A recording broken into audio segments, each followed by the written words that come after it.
Dubai سے کافی لوگوں کو میں لے کے گیا تھا جو کہ دوسرے کنٹریز سے تھے.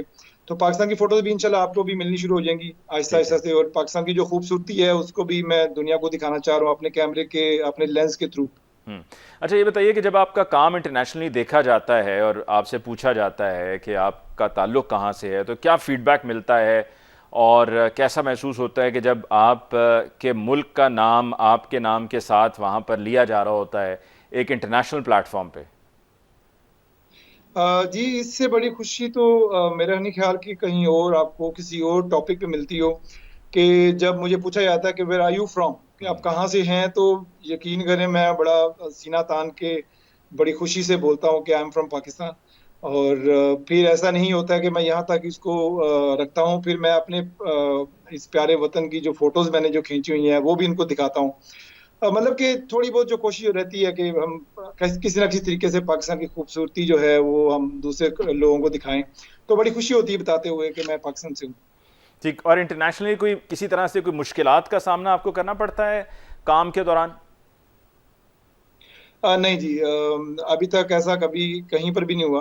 میں جتنے ملکوں میں بھی جاتا ہوں ابھی تک تو یہی لوگوں سے جو ملتا ہے, جو ان کا رویہ جو سامنے آتا ہے کہ پیپل لائک پاکستان, دے لو پاکستان. جو نیگیٹیوٹی ہے سوائے چند کنٹریز کے جو پھیلائی جاتی ہے پاکستان کے نام کو لے کے, لیکن الحمدللہ ایسا مجھے ابھی تک فیس نہیں کرنا پڑا, اور پاکستانی لوگوں کو بھی اور پاکستان کو بھی اچھی نظروں سے دیکھا جاتا. ٹھیک, عاصم چیمہ صاحب آپ کا بہت بہت شکریہ کہ آپ نے ہمیں وقت دیا, and we wish you all the best, اور ہم امید کرتے ہیں کہ آپ اسی طرح سے پاکستان کا نام انٹرنیشنل پلیٹ فارمز پہ روشن کرتے رہیں گے, اور یہاں کی جو ہمارے ہاں کی یوتھ ہے وہ بھی آپ سے انسپریشن لے گی. اس کے ساتھ ہی جی ہم ایک لیتے ہیں بریک, اور ملاقات ہوگی بریک کے بعد. Welcome back after break. جی ڈسکشن کو آگے بڑھاتے ہوئے ہمارے ساتھ موجود ہیں بیلجیم سے چودھری پرویز اقبال لوثر صاحب, جو چیئرمین ہیں Pakistan EU friendship federation Europe کے, اور ساتھ میں ان کو تمغہ خدمت سے بھی نوازا گیا. لوثر صاحب آپ کا بہت بہت شکریہ کہ آپ نے ہمیں جوائن کیا, اور آپ کے جو اچیومنٹس ہیں جن کی وجہ سے آپ کو تمغہ خدمت دیا گیا وہ یقیناً ان کی ایک طویل لسٹ ہے, اور پاکستان سے باہر وہاں بیلجیم میں برسلز میں آپ پاکستان کی نمائندگی کرتے آ رہے ہیں, اور جو بہت سے اہم ایشوز ہیں ان کو آپ سالو کرتے رہے ہیں, جس میں وہ ڈس انفو لیب جو بے نقاب ہوئی تھی وہ بھی آپ کے توسط سے ہوئی تھی.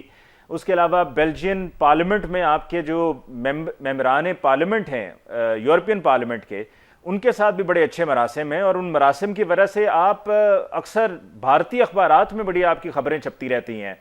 میں یہ دیکھ رہا تھا کہ یہ بھارتی اخبار ہے نیو دہلی کا, اس میں بھی آپ کے حوالے سے لکھا گیا ہے اور آپ پر الزامات لگائے گئے ہیں.